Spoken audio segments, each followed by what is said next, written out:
यह कथा है उस प्रेम की जो तलवार की धार से भी न झुका। यह गाथा है उस बलिदान की जो सती के अग्नि कुंड में अमर हो गया। ये कहानी है राजपूताना के सपूत वीरमदेव चौहान और दिल्ली की शहजादी फिरोजा की, और उस समय की जब अलाउद्दीन खिलजी की हैवानियत ने राजस्थान के रणभूमि को ललकारा था। जालौर के दुर्ग में जन्मा एक राजकुमार, रूपवान, शूरवीर और धर्मनिष्ठ। उसका नाम था वीरमदेव। कहते हैं उसकी तलवार की चमक और सौंदर्य की आभा ने दुश्मनों तक को मोहित कर दिया था। उसके गुरु थे पंजू पायक, मोजड़ी और पहली नजर का प्रेम। एक दिन राजमहल की दासी ने वीरमदेव की मखमली मोजड़ी शहजादी फिरोजा को दिखाई। मोजड़ी क्या थी? जैसे स्वर्ण में गूंथे हुए प्रेम की झलक। शहजादी ने पहली बार राजकुमार को नहीं, उसकी आत्मा को छू लिया था। मुलाकात और प्रेम। जब दिल्ली की दरबार में वीरमदेव पहुंचे और शहजादी की आंखों में वीरता का प्रेम देखा, तो दोनों के बीच एक मौन प्रेम ने जन्म लिया। न छुआ, न कहे शब्द, पर आत्मा तक की गूंज सुनाई दी। खिलजी की चाल और विवाह प्रस्ताव। अलाउद्दीन खिलजी ने शहजादी के प्रेम का लाभ उठाना चाहा।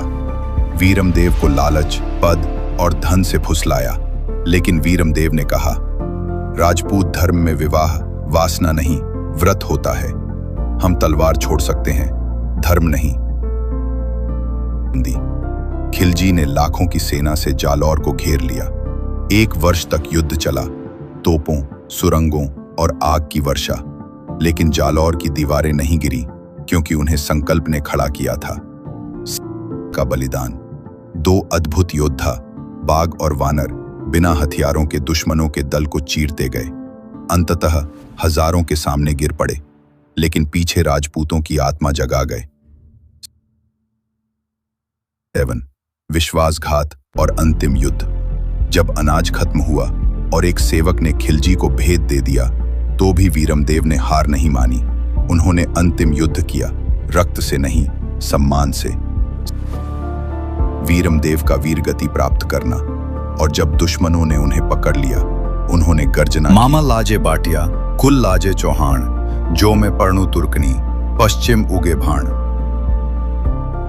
मेरे मामा ननिहाल महान भाटी कुल से हैं और मैंने स्वयं श्रेष्ठ चौहान वंश में जन्म लिया है।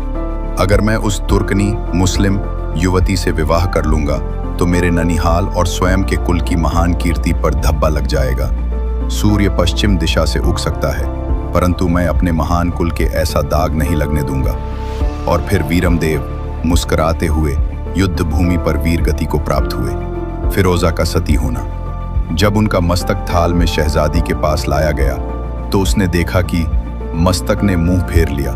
फिरोजा ने करुण स्वर में विनती की, कुंवर सा, जन्मों जन्मों से मैं आपकी हूं। अग्नि के 7 फेरे लेकर मैं सती होना चाहती हूं। और कहते हैं वीरमदेव का मस्तक फिर से उसकी ओर घूम गया। चंदन की चिता पर बैठकर फिरोजा ने अग्नि में प्रवेश किया।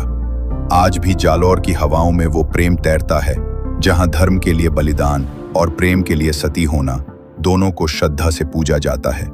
ये कहानी नहीं, राजपूताना की रगों में बहता हुआ स्वाभिमान है। वीरमदेव और फिरोजा अमर